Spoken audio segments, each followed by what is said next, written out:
సమాచారాన్ని, ప్రస్తుతం జరుగుతున్నటువంటి పరిస్థితులని,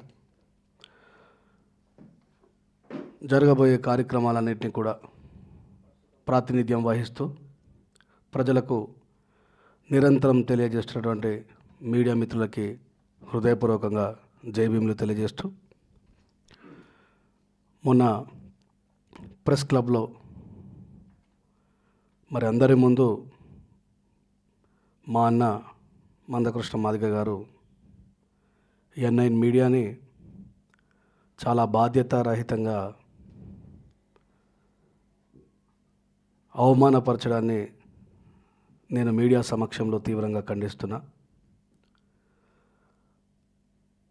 ఈ సందర్భంగా నేను N9 మీడియాకు మద్దతు పలుకుతూ, వాళ్ళు పక్షపాతం లేకుండా నిష్పక్షపాతంగా చేస్తున్నటువంటి ఒక చర్యని మీ అందరి ముందుంచుతాను. మందకృష్ణ మాదిగ గారి యొక్క కార్యక్రమాలను మరి చాలా ఛానళ్ళతో పాటు పేరు మోసిన ఛానళ్ళు కూడా ఎప్పటికప్పుడు అప్డేట్ ఇస్తూ ఉన్నాయి. అలా అప్డేట్ ఇస్తున్నటువంటి వాళ్ళలో మరి ఒక గవర్నమెంట్ హెడ్ మాస్టర్ అయినటువంటి మాదిగ కులానికి చెందిన సార్ని అయ్యప్ప స్వాములు చట్టానికి విరుద్ధంగా వెళ్ళి స్కూల్లో పిచ్చి కుక్కను కొట్టినట్టుగా కొట్టి ఆయన బట్టలన్నీ చింపేసి ఆయన పెద్ద వయసు వారనేటువంటి మర్యాద కూడా ప్రవర్తించకుండా ఒక హెడ్ మాస్టర్ గారిని,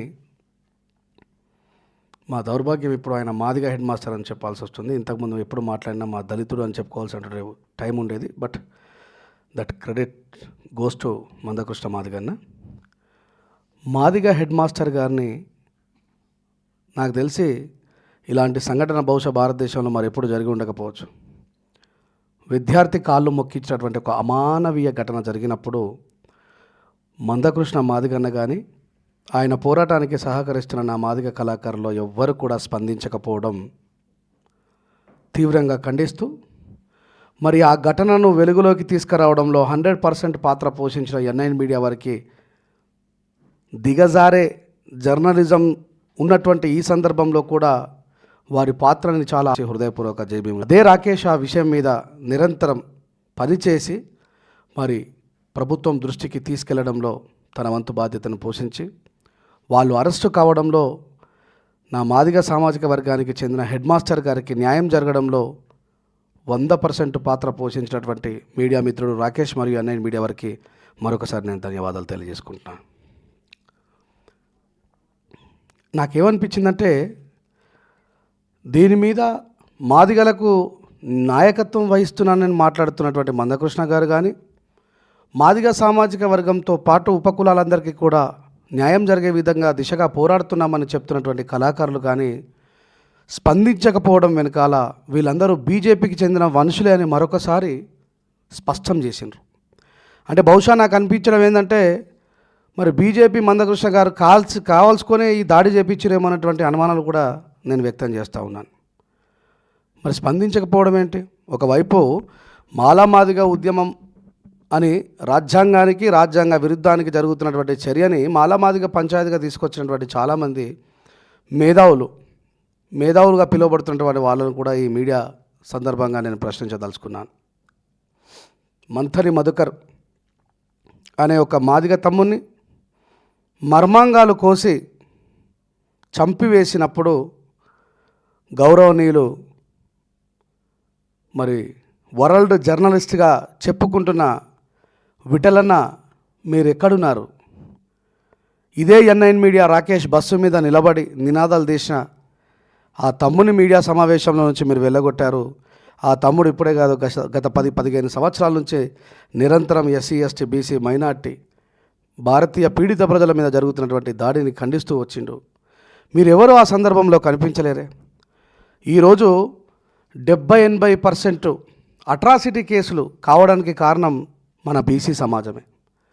విఠలన్న, మరి అట్రాసిటీ కేసులు పెడుతున్నదంతా కూడా మెజారిటీ మాదిగ సమాజమే. మరి వాళ్లకు న్యాయం జరిగే దిశగా పోరాడదాం, మీరు రావాలని నేను పిలుపునిస్తా ఉన్నా. మీరు ఈరోజు మా పంచాయతీలోకి చేరి బీజేపీ ఏజెంట్లుగా మరీ స్పష్టం చేస్తూ ఉన్నాను, బీజేపీ ఏజెంట్లుగా మా సమస్యను మేము తీర్చుకోగలం, మాలో ఎవరు కూడా అసమర్థులు లేరు, నాయకత్వ లక్షణాలు లేని వారు లేరు. 30 సంవత్సరాలుగా ఒక అసాంఘికమైనటువంటి రాజ్యాంగ విరుద్ధమైన చర్యను కూడా నిరంతరం పోరాడుతూ తీసుకొచ్చినటువంటి మా మందకృష్ణ అన్నదేం తక్కువ గారు, భారతదేశంలో ప్రతిష్టాత్మకమైనటువంటి అట్రాసిటీ కేసు తీసుకొచ్చినటువంటి మరి భుజ తారకం సార్ కావచ్చు, కత్తి పద్మారావు వాళ్ళు కావచ్చు, వాళ్ళ వారసులుగా మేము కూడా బతికే ఉన్నాం. ఈరోజు జయప్రకాష్ నారాయణ గారు మాట్లాడుతూ చాలా హాస్యాస్పదంగా అనిపిస్తూ ఉన్నది నాకు. మాదిగలకు నేను మద్దతుగా ఉన్న ఏబిసిడి వర్గీకరణ జరగాలి. ఒక ఐఏఎస్ ఆఫీసర్గా ఉన్నటువంటి మీరు కూడా జ్ఞానరాహిత్యంగా ప్రవర్తించడం ఇది ఎంత మట్టుకు వాస్తవం జయప్రకాష్ గారని అడుగుతా ఉన్నా. 1985 జూలై 17న జరిగినటువంటి కారంచెడులో కమ్మలు మాదిగలను ఊచకోత కోసిన ఘటనలో మీరే కలెక్టర్గా ఉన్నారు. ఆ విషయం బహుశా మా తండ్రులు చదువు రాకపోవడం వల్ల మర్చిపోవచ్చు, కానీ మేము మర్చిపోలేదు. ఆ విషయాన్ని గుర్తు చేస్తూ ఉన్నాను. ఈరోజు మీరు మాట్లాడుతున్న మాదిగ సమాజం, నా మాదిగ సమాజానికి న్యాయం జరగాలని మాట్లాడినటువంటి మీరు కారంచెడులో నా మాదిగ సమాజాన్ని ముక్కలు ముక్కలుగా నరికిన అక్కా చెల్లెలను వయస్సుకు సంబంధం లేకుండా వారిపై అత్యాచారం జరిపినప్పుడు ఎన్టీ రామారావు గారి కనుసనలలో పనిచేసినటువంటి ఒక దుర్మార్గమైనటువంటి దళిత విద్రోహ శక్తి అయినటువంటి కలెక్టర్గా నేను ఈ సందర్భంగా గుర్తు చేసుకుంటా ఉన్నాను. చీరాలలో నా మాదిగ సమాజం తలదాచుకుంటే, కారంచేడు నుండి వెళ్ళి చీరాలలో నా మాదిగ సమాజం తలదాచుకుంటే ప్రజాకోర్టుని చీరాలలో వేయించాల్సినటువంటి నువ్వు కావాలనే పార్చూరులో పెట్టించి సాక్షుల చావుకు కారణమైనటువంటి జయప్రకాష్ నారాయణ గారు ఈరోజు మీరు ముసలి కన్నీరు కారుస్తుంటే అర్థం చేసుకోలేనంత పిచ్చోళ్ళంగా మౌన మాదిగ సమాజమా, ఎవరైతే మన జాతిని ముక్కలు ముక్కలుగా నరికారో, మన అక్కా చెల్లెలను వివస్త్రాలను చేసి బజారు పైన మానభంగం చేసిన దుర్మార్గులు ఈరోపు బీజేపీ ఇచ్చినటువంటి కార్యాచరణ కోసం ఈ రాష్ట్రంలో మన మధ్యలో చిచ్చులు పెట్టడానికి ప్రయత్నిస్తున్న వారికి సహకరిస్తున్నారనే విషయాన్ని మానవతా భావజాలంలో ఉన్నటువంటి కమ్యూనిస్టులు, నాస్తికులు, హేతువాదులు, అంబేద్కరిస్టులు ఈ సందర్భంగా మీరు ఒక్కసారి ఆలోచించండి అని తెలియజేస్తా ఉన్నా. రాజ్యాంగబద్ధమైనటువంటి వర్గీకరణ కాదు కాబట్టే కదా మొన్న అన్న కృష్ణన్న మాట్లాడుతూ చెప్తుండు. ఆయన ఏడుస్తుంటే నాకు కూడా చాలా బాధ అనిపించింది. ఎందుకంటే నేను ఆ జాతిలోనే పుట్టినవాడిని కదా. ఆయన మాట్లాడుతూ లాలూ ప్రసాద్ యాదవ్ గారు నాకు మద్దతు ఉన్నారు, బీహార్లో లాలూ ప్రసాద్ యాదవ్ గారు నాకు మద్దతు ఉన్నారు, గౌరవ దివంగత ముఖ్యమంత్రి రాజశేఖర రెడ్డి గారు నాకు మద్దతు ఇచ్చారు, కేసీఆర్ గారు నాకు మద్దతు ఇచ్చారు, ఇంకా ఎవరో రాష్ట్రంలో చాలా రాష్ట్రాలలో ఉన్నటువంటి ప్రముఖులు మద్దతు ఇచ్చారు. అయినా ఏబిసిడి వర్గీకరణ జరుగుతలేదంటే ఇక్కడ మీకు స్పష్టం అవ్వట్లేదా? 30 సంవత్సరాల సుదీర్ఘ నిరంతర పోరాటం చేసినటువంటి ఏబిసిడి వర్గీకరణ జరుగుతలేదంటే దానికి గల కారణం ఏబిసిడి వర్గీకరణ ఏదైతుందో అది చట్టబద్ధంగా లేదు కాబట్టే కదా. మరి ఇలాంటి అసాంఘిక కార్యక్రమాన్ని ఎత్తుకున్నటువంటి మందకృష్ణ గారికి మీరు ఎందుకో అడగలేకపోతున్నారు? కేవలం ఒక మాలలు అడ్డుకుంటే ఆగిపోయేదా? మేము మద్దతు ఇస్తే జరిగేదా? నిన్నగాక మొన్న మధ్యప్రదేశ్లో నుంచి ఒక కోర్టులో ఒక రిట్ వేసి ఏబిసిడి వర్గీకరణ మీద స్పష్టం చేయమన్నప్పుడు ఇదే సుప్రీంకోర్టు ఏమన్నదంటే పార్లమెంట్లో చట్టాలు చేయాల్సిన దాంట్లో సుప్రీంకోర్టు జోక్యం చేసుకోదని చేతులు ఎత్తేసింది. నేను మొదటి నుంచి మీకు చెప్తానే ఉన్నాను, నా మాదిగ సమాజమా, బాబాసాహెబ్ అంబేద్కర్ గారి ఆర్టికల్ 341 ఏదైతే ఉందో దాన్ని డిస్ట్రాయ్ చేసే శక్తి రాష్ట్రాలకు లేదు లేదు లేదు అని మొదటి నుంచి చెప్తానే ఉన్నా. నిన్న కాక మొన్న బహుముఖ ప్రజ్ఞాశాలి కంచేలయ్య గారు కూడా చాలా క్లియర్గా చెప్తా ఉన్నారు. వీళ్ళు బలవంతంగా చేయాలని ప్రయత్నం చేసినప్పటికీ కూడా రాష్ట్రానికి అధికారం లేదు కాబట్టి మళ్ళీ కోర్టులో కొట్టేస్తారనే విషయాన్ని చెప్పినాం. ఈ సందర్భంగా మనం అందరం కూడా చాలా సమన్వయంతో శాంతియుతంగా ఉందాం. ఒకవైపు మనలోనే ఆర్ఎస్ఎస్ బీజేపీ చొరబడి మనపైనే దాడులు మొదలుపెట్టే ప్రయత్నం చేస్తూ ఉంది. దాంట్లోనే ఒక సందర్భం మన కళ్ళకు క్లియర్గా కనబడుతుంది. మాదిగ హెడ్ మాస్టర్ గారిని కాలు మొక్కించడం. రేపు జరగబోయేటువంటి సభలో మరి అసాంఘిక శక్తులు చొరబడి ఢిల్లీ నడిబొడ్డున మనం చూసినాం, పోలీసుల యూనిఫామ్ వేసుకొని ఎంతమంది కాలేజీ స్టూడెంట్లని తలలు బడగొట్టి ప్రాణాలు తీశారనే విషయాన్ని మీరు మర్చిపోవద్దు. రేపు జరగబోయేటువంటి కార్యక్రమంలో డప్పులు వేసుకొని అసాంఘిక శక్తులు చొరబడి మాదిగలనే చంపినా ఆశ్చర్యపోవాల్సిన అవసరం లేదు. ఆ అపవాదుని మాలల మీద వేసినా ఆశ్చర్యపోవాల్సిన అవసరం లేదు. ఒకవేళ మాలలపైనే దాడి చేసి ఆ దాడిని మాదిగలే చేశారని చెప్పేసి ఇప్పుడు ఒక డప్పుల సంఖ కనబడ్డది, సంఖలో డప్పు కనిపించింది అనుకో, ఒక మాల యువకుడి మీదో లేకపోతే మాల పెద్ద మనిషి మీదో సంఖలో డప్పేసుకొని దాడి చేస్తే కనబడ్డ ప్రతి వ్యక్తికి ఏమర్థం అవుతుంది? మాదిగలే దాడి చేసినారు. లక్షలాది మందిగా హైదరాబాద్ నడిబొడ్డుకు తరలివచ్చినటువంటి మాదిగలే మాపై దాడి చేసినటువంటి ఈ వివక్ష కూడా, ఈ అతీంద్రియ శక్తులు ఏవైతే ఉన్నాయో, అంతర్గత శక్తులు ఏవైతే ఉన్నాయో, ఇవన్నీ కూడా చాలా బలోపేతంగా పనిచేస్తూ ఉన్నాయి. ఆర్టికల్ 19 ప్రకారం భావ ప్రకటన స్వేచ్ఛ ఉంది. నేను ప్రతి మీడియా సముఖంలో కూడా నేను చెప్పిన 1000 గొంతులు లక్ష డప్పుల కార్యక్రమం విజయవంతం కావాలని మీ అన్నదమ్ముడిగా నేను కూడా కోరుకుంటున్నా. అది మాదిగ జాతిలో ఉన్నటువంటి ఒక గొప్ప కళా నైపుణ్యత, అది ప్రదర్శించాల్సిన బాధ్యత మీపై ఉన్నది. దానిని మేము తప్పుపట్టట్లేదు. కానీ దాంట్లో అసాంఘిక శక్తులు చొరబడి చేరి దాన్ని వైలెన్స్కి దారితీసే విధంగా ఉందనేటువంటి విషయాన్ని, ఆ బాధ్యత సంరక్షించుకోవాల్సిన బాధ్యత కూడా మీపై ఉందని చెప్పి నా మాదిగ సహోదరులు నేను రిక్వెస్ట్ చేస్తూ ఉన్నా. ఇది శాశ్వతమైనటువంటి సమస్య కాదు, తాత్కాలికమైనటువంటి సమస్య. ఒకవేళ హైకోర్టులో కానీ సుప్రీంకోర్టులో కానీ మీ పోరాటం ఏదైతే ఉందో, మళ్ళీ రిపీట్ చేస్తూ ఉన్నా, భారతదేశంలో ఉన్నటువంటి ప్రముఖులందరూ కూడా మద్దతుగా లెటర్ రాసినప్పటికీ కూడా అది జరగలేదు అంటే రాజ్యాంగం దానికి అవకాశం ఇవ్వదనే విషయాన్ని గుర్తు చేస్తూ, పంజాబ్లో తమిళనాడులో జరిగినటువంటి రాష్ట్రానికి ఉన్నటువంటి బాధ్యత ఏంటంటే పెంచి పంచుకునేటువంటి ఆలోచన ఉంది. అది సమగ్రంగా మాలామాదిగా మేధావులు కూర్చొని, పెద్దవాళ్ళు కూర్చొని ఆ నిర్ణయం తీసుకొని రాబోయే భవిష్యత్ తరాలకు ఒక బంగారు బాటను చూపించాల్సినటువంటి బాధ్యత మనందరిపై ఉందని చెప్పేసి తెలియజేస్తూ, పౌరుష పదజాలాలను ఉపయోగించుకొని మనం దూరం కావద్దని, మనలో ఉన్మాద శక్తులు చేరి ఒక భయంకరమైనటువంటి నూతన అమానవీయ ఘటనలకు తెరలేపే విధంగా వాళ్ళు ప్రవర్తిస్తున్నారనే విషయాన్ని పసిగట్టి, భారతదేశ వ్యాప్తంగా ఎవరిపై అన్యాయం జరిగినా స్పందించేటువంటి కళాలు గలాలు మేధస్సు మనది. ఆ విషయాన్ని గుర్తు చేస్తూ ఈ సందర్భంగా మందకృష్ణకి ఇంకొక విషయాన్ని స్పష్టం చేయదలుచుకున్నాను. వాళ్ళు తెలంగాణ సాంస్కృతిక సారథికి చెందిన కళాకారులన్న, మీలాగా నాలాగా సమాజం కాస్ కోసం కొట్లాడుతున్న వాళ్ళు కాదు. కాంగ్రెస్ పార్టీ అధికార కార్యకలాపాలకు మాత్రమే పనిచేయాల్సినటువంటి కళాకారులు వాళ్ళ పార్టీ సమావేశాలకు కూడా పనిచేయాల్సినటువంటి వ్యక్తులు కాదు. వాళ్ళు అధికారం ఉంది కదా అని చెప్పేసి కాంగ్రెస్ పార్టీ వారిని ఉపయోగించుకోవడం కూడా తప్పే, పొరపాటే. అలాంటి కార్యక్రమాలకు ప్రైవేట్ కళాకారులను పిలిపించుకొని పనిచేయించుకోవాలి తప్ప ప్రభుత్వం కోసం పనిచేస్తున్న వాళ్ళని కాంగ్రెస్ గవర్నమెంట్ ఒకవేళ గవర్నమెంట్ కోసం కాకుండా వాళ్ళ వ్యక్తిగతంగా ఉపయోగించుకున్న దాన్ని ఒక బాబాసాహెబ్ అంబేద్కర్ వారసుడిగా నేను తీవ్రంగా ఖండిస్తూ ఉన్నాను. సో మీరు దయచేసి నేను రిక్వెస్ట్ చేస్తూ ఉన్నా, ఇలాంటి అబద్ధాలు ప్రచారం చేయడం మానుకోండి.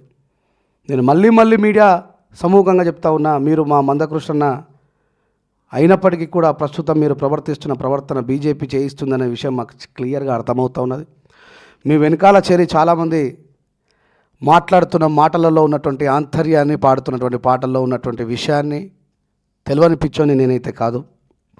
ఎవరెవరు రేపు జరగబోయే ఎలక్షన్లలో ఏ తరపున ఏ పార్టీ నుంచి ఎవరు ఎన్నికల్లోకి రాబోతున్నారో దానికోసం తహతలాడుతున్నారో కనబడుతూ ఉన్నది. పృథ్వన్న గారికి ఈ సందర్భంగా ఒక చిన్న రిక్వెస్ట్ చేస్తూ ఉన్నాను. అన్న, మీరు కూడా సహనాన్ని కోల్పోకండి దయచేసి. మనం అందరం కలిసి ఒక కాజ్ కోసం పోరాడాల్సిన వాళ్ళం. దశాబ్దాల కాలం నుంచి ఎస్సీ ఎస్టీ బీసీ మైనార్టీల ఐక్యత వర్ధిల్లాలనేటువంటి నినాదంతో పనిచేస్తున్నటువంటి వాళ్ళం కాబట్టి ఆవేశాలకు లోని స్మితప్రజ్ఞ కోల్పోవద్దని చెప్పి తెలియజేస్తూ, వెన్నెలక్క గారిపైన, గౌరవ ఉప ముఖ్యమంత్రి బట్టి గారిపైన చేసినటువంటి మందకృష్ణ మాదిగన్న గారి వ్యాఖ్యల్ని తీవ్రంగా ఖండిస్తూ, రేపు ఫిబ్రవరి 9వ తారీఖున భారత రాజ్యాంగ రక్షణ సభకి మానవతావాదులు, రాజ్యాంగాన్ని రక్షించుకోవాలనుకునే వాళ్ళు, రాజ్యాంగ శ్రేయోభిలాషులు అభిలాషులు అందరూ కూడా కార్యక్రమంలో పాల్గొని విజయవంతం చేయాలని నిరంతరం ఎప్పటికప్పుడు మీకు అప్డేట్ అందిస్తూ ఉంటామని సహకరించిన మీడియా మిత్రులందరికీ కూడా మరొకసారి హృదయపూర్వకంగా ధన్యవాదాలు తెలియజేస్తూ, మరి ఒకటే ఒక మీడియా మా మందకృష్ణను భయపెట్టిందంటే ఆ మీడియా ఎంత అద్భుతంగా పనిచేస్తుందో అనే విషయాన్ని ప్రజలందరూ గ్రహించాలని తెలియజేస్తూ, మాలలం మేం మాలలం మహామల్లా యోధులం ఈ దేశమూల వాసులం నాగరికత నందులం ఉద్యమాల బిడ్డలం అస్తమించని పొద్దులం సకల జనుల హితము కోరి సంపదను సృష్టించినోళ్ళం మాలలం మేం మాలలం మహామల్లా యోధులం ఈ దేశమూల వాసులం నాగరికత నందులం మేము నడవని అడవి లేదు, ఎత్తని బందుకు లేదు, చెయ్యని త్యాగాలు లేవు, చెమటగార్చని నేల లేదు. అంటరాని బ్రతుకులల్లో పొద్దు పొడుపును చూడాలని పోరుబాటకు పెద్ద కొడుకై ముందు వరుసలో నడిచేటోళ్ళం. మాలలం మేం మాలలం అనే దిశగా మరి నా దళిత సమాజాన్ని రక్షించే బాధ్యతతో పాటు భారత రాజ్యాంగాన్ని రక్షించుకునే బాధ్యతను కూడా మేమే తీసుకున్నాం. మరొక ముఖ్య గమనిక ఏంటంటే బీసీ నాయకులుగా చలామణి అవుతున్నటువంటి వాళ్ళు ఎవరైతే ఉన్నారో వాళ్ళని మేము బీసీ నాయకులమని చెప్పుకుంటూ చలామణి అవుతున్నటువంటి వాళ్ళ యొక్క ఆలోచనని ఒకసారి మీరు పునర్పరీక్షించుకోవాలని చెప్తూ ప్రొఫెసర్ కంచయ్య లాంటి మేధావే ఒక గొప్ప మాట చెప్పినారు. స్టేట్కి అధికారం లేదు, అది ఏది చేసినా పార్లమెంట్ ప్రకారమే చేయాలనేటువంటి విషయాన్ని మరొకసారి స్పష్టం చేస్తూ ఎవరెవరు ఏం మాట్లాడుతున్నారో, ఏ నినాదాల వెనకాల ఎవరి ప్రయోజనాలు దాగున్నాయో నా మాదిగ సమాజమా క్లుప్తంగా ఆలోచించి అడుగు ముందుకు వేయాలని తెలియజేస్తూ మళ్ళీ చెప్తున్నా, మాదిగలకి అన్యాయం జరిగితే ఈ దేశంలో అడ్డుకునేవాడే మాలోడనే విషయాన్ని గుర్తు చేస్తూ ఉన్నా. ఇది చరిత్రలో చాలా సందర్భాల్లో ప్రూవ్ అయింది, నా ద్వారా కూడా ప్రూవ్ అయింది, నా ద్వారా మళ్ళీ ప్రూవ్ కాబోతుంది. ఇది మందకృష్ణ మాదిగన్నకు మాలలకు మధ్యలో జరుగుతున్న యుద్ధం కాదు, దాన్ని అట్లా చిత్రీకరిస్తున్నారు. దానికి ఏ దుర్మార్గమైనటువంటి అసాంఘిక శక్తులు తోడై ముందుకు తీసుకుపోతున్నాయనే విషయాన్ని కూడా నా సమాజము అందరూ కూడా గమనించాలని చెప్తూ ప్రొఫెసర్ ఆయన పేరేంది మొన్న మాట్లాడిండు, కాదు ప్రొఫెసర్ సార్ కాదు ఇంకో ఆయన పేరు ఆయన చాలా కాదు ఆయన మీడియా సమావేశంలో చాలా బాగా మాట్లాడతారు. నేను సారీ నాగేశ్వరరావు సారు మాట్లాడుతూ చివరిలో ఒక అంశాన్ని చాలా స్పష్టం చేసిండ్రు. Sir thank you very much. మీరు మొదలుపెట్టడం ఎట్లా మొదలుపెట్టినా చివరిలో మాత్రం రాజ్యాంగబద్ధమైనటువంటి ఒక ముగింపుకు మీరు నాంది పలికారు sir. Thank you very much. ఇది దయచేసి మాలామాదిగా పంచాదిగానో మాలామాదిగా గొడవగానో చిత్రీకరించకండి. ఇది రాజ్యాంగం తనను తాను ఎలివేట్ చేసుకునేటువంటి పద్ధతి ఏదైతే ఉందో దాన్ని అర్థం చేసుకుని ప్రభుత్వాలకు సహకరించాల్సిందిగా చెప్పిండు. కాబట్టి నేను మళ్ళీ చెప్తున్నా, మాలలు అడ్డుపడితేనో ఆగేదో, మాలలు ఒప్పుకుంటే జరిగేదో కాదు, అది కేంద్ర ప్రభుత్వం పార్లమెంటరీ వ్యవస్థ చేయాల్సినటువంటిది. కాబట్టి ఆ విషయాన్ని మరొకసారి గుర్తు చేస్తూ అట్లా ముందుకు పోవాలని తెలియజేస్తూ ఉన్నాను. Thank you very much. సమన్వయం పాటించండి, ఓపికతో ఉండండి. పోరాటాలు కొనసాగిస్తున్నప్పుడు రాజ్యాంగబద్ధమైన పోరాటాన్ని కొనసాగిద్దాం. ఎవరిని కూడా కృష్ణ ఇంకో విషయాన్ని మర్చిపోయినా, నువ్వు ఒకవైపు 57 ఉపకులాలకు నేనే లీడర్నని మాట్లాడుతూ మీడియా సమావేశంలో నేతకాని తమ్ముని బెదిరించిన విధానం ఏదైతే ఉందో అది ప్రజలందరూ గమనించిండ్రు. దయచేసి 30 సంవత్సరాల సుదీర్ఘ పోరాటం చేసిన మీరు సహనాన్ని కోల్పోవద్దు. మిమ్మల్ని చూసి మేము నేర్చుకోవాలి.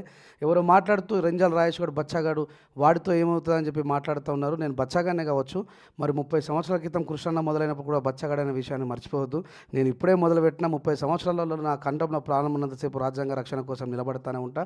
నేను బచ్చాగానే కాదని చెప్పట్లేదు, కానీ నా జ్ఞానం మాత్రం బచ్చాగాడి దగ్గర ఆగిపోలేదు. నేను మాట్లాడుతున్న ప్రతి మాట కూడా మహాత్మా పూలే, బాబాసాహెబ్ అంబేద్కర్, తథాగత గౌతమ బుద్ధుడు ఈ దేశం కోసం పోరాటం చేసిన పీడిత నాయకుల మాటలే అని మరొకసారి స్పష్టం చేస్తూ ఈ మీడియా సమావేశంలో నాకు ఈ అవకాశం కల్పించిన గౌరవ బత్తుల రాంప్రసాద్ గారికి, మా కళాసారథి గౌరవ గోరేటి రమేష్ గారికి, మరి మిగతా మా అన్న బానన్న, మన నామదేవ్ అన్న, మరి శేఖర్, మిగతా మణి అందరికీ కూడా ఇప్పుడే వచ్చిన మా మిత్రుడు అందరికీ ధన్యవాదాలు తెలియజేస్తూ, మీడియా మిత్రులందరికీ కూడా మరొకసారి కృతజ్ఞతలు తెలియజేస్తూ, మీడియాలో ఉన్నటువంటి చాలామంది కూడా దయచేసి మీరు ప్రతిపక్షంగా ప్రజల వైపు నిలవాల్సినటువంటి వ్యక్తులు కాబట్టి మీరంతా కూడా న్యాయపూరితమైనటువంటి ఆలోచన విధానంలో ముందుకు సాగాలని తెలియజేస్తూ, ఫిబ్రవరి 9వ తారీఖున జరగబోతున్న బైన్సా సభని, భారత రాజ్యాంగ రక్షణ సభని విజయవంతం చేయాలని తెలియజేస్తూ కాపాడుకుంటాం భారత రాజ్యాంగాన్ని, కాపాడుకుంటాం భారత రాజ్యాంగాన్ని. Thank you very much.